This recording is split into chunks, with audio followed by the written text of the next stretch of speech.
వచ్చేసి మనకి చందనం కలర్ అంటే గంధం కలర్. ఇది కూడా చూడండి ప్యారెట్స్ ఏమో మనకి కొంచెం డీప్ ఎల్లో కలర్, ఎల్లో షేడ్తో వస్తుంది. గంధం అనే ఎల్లో షేడ్తో వస్తుంది. అండ్ అలాగే ఇక్కడ మనకి కనకాంబరం, డార్క్ కనకాంబరం కలర్లో వచ్చేస్తుంది ఫెదర్స్ అనేది. ఇది వచ్చేసి థర్డ్ కలర్ అండి. థర్డ్ కలర్ అండ్ ఇది గంధం కలర్. అండ్ ఫోర్త్ కలర్ వచ్చేసి మనకి పిస్తా గ్రీన్ అండి. పిస్తా గ్రీన్ కూడా అంతే. ప్యారెట్స్ చూసేసేయండి ఒకసారి. ప్యారెట్స్ వచ్చేసి మనకి కొంచెం గ్రీన్, డీప్ గ్రీన్ కలర్లో వస్తుంది. అండ్ ఫెదర్స్ వచ్చేసి టొమాటో పింక్ కలర్లో వస్తుంది. ఇది వచ్చేసి పిస్తా గ్రీన్ అండి. అండ్ ఇంకో కలర్ వచ్చేసి మనకి lux green colour. Lux green colour కూడా అంటే మనకి బాగా డీప్ లక్స్ గ్రీన్లో వచ్చేసేసింది ప్యారెట్. ఇంకా దాని ఫెదర్స్ వచ్చేసి బచ్చల పండు కలర్ అంటారు కదా, ఆ కలర్లో దీని ఫెదర్స్ వచ్చేసేసింది.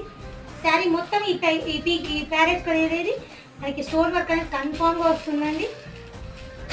అండ్ ఇంకొకటి last but not least colour అండి, baby pink colour. Baby pink అంటే ఎవరికి నచ్చదండి.